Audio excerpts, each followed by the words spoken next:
So I'll start this video by saying age, gender, race, religion, cultural belief, sexual orientation, sexual identity, these all impact depression and suicide in their own way. But in this video, I'm going to be talking about age and how it relates to depression and suicide. So as far as age, it seems like adolescents, specifically high schoolers and middle schoolers, are becoming more at risk for depression and suicide than they were 10 years ago.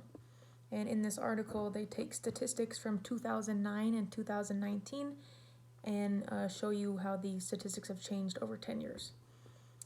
So the name of the article is 2019 Youth Risk Behavior Survey. Shows fewer students engaged in risky behaviors related to drug, alcohol, tobacco use, driving, and sex, increases in vaping, obesity, depression, and suicide. So in this article, they surveyed 95% of all high schools and all middle schools in Montana. This study shows that numbers are decreasing as far as riding in the car with a drunk driver or smoking cigarettes, fighting, being bullied. Numbers are decreasing.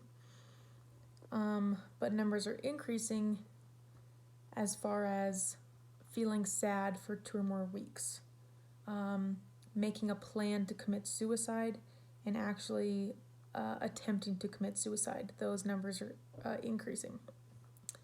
One statistic that I found interesting, in 2009, 13% of high school students made a plan about how they would commit suicide, and in 2019, 20% of high schoolers made a plan to commit suicide. So that was interesting. In this article, you can look at these numbers are scary. It shows that age definitely impacts risk for depression and suicide. As far as why I selected this article, I chose this article because I tutor a family friend. She's 15. She's now a sophomore in high school. And these past couple months when I was tutoring her, she makes comments as far as suicide to her mother and I that were a little scary. And it's interesting.